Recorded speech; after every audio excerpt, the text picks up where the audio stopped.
Nelegāla rūpnīca. Šis ir mans aizdoms, un tam ir savs pamatojums. Nosūtīja valsts vides dienestam vēstuli. Lūdzu sniegt informāciju un iepazīšanās iespēju ar dienesta lēmumiem un izsniegtajām atļaujām, kas saistīts ar Astolbetona rūpnīcas darbību nekustamajā īpašumā Bicītis, Rīgas Siguldas šosejas 7C, Garkalns pagasts, kā arī lūdzu minēt to amatpersonu vārdus, kurus pieņēma attiecīgos lēmumus un izsniedz atļaujas. Tātad viņu atbild īsumā.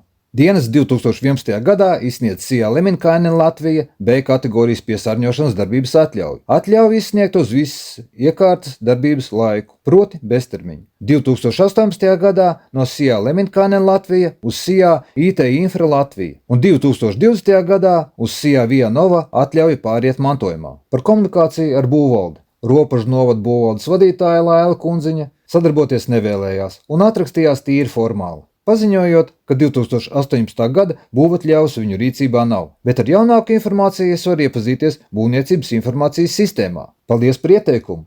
Un ko tad es redzu šajā sistēmā? Redzu to, ka uzņēmumam Vieno būvatļauju izsniegt šī gada februārī, laikā, kad būvvaldes priekšsēdētāja ir Laila Kundziņa. Tagad ir skaidrs, kāpēc man tiek liekta plašāka informācija. Jautāju mēdījiem, vai viņu vietnē ir publicēta informācija par rūpnīcas izbūves publisku apspriešanu. Latvijas Vēstnesis atbildēja, ka tāda nav bijusi. Izpētot attiecīgo periodu, es konstatēju, ka arī robežu ziņās nekādas tādas informācijas nav bijis. Analizējot visu saņemto informāciju, var secināt. Pirmkārt, sabiedrība netika informēta. Otrkārt, netika izstrādāts detaļu plānojums. Treškārt, un šis ir pats galvenais, kadastrs apliecina, ka šīs zemes lietošanas mērķis ir zeme, uz kuras galvenā saimnieciskā darbība ir mežsaimniecība. Mežsaimniecība, nevis smirdīga un trokšņaina asfalta ražošana. Tātad gan būvvalde, gan vides dienests ir ļāvuši uzbūvēt rūpnīcu, kur vajadzēja būt mežam. Par ko būs nākamais video, tas atkarīgs no valsts vides dienesta. Ko viņi atbildēs?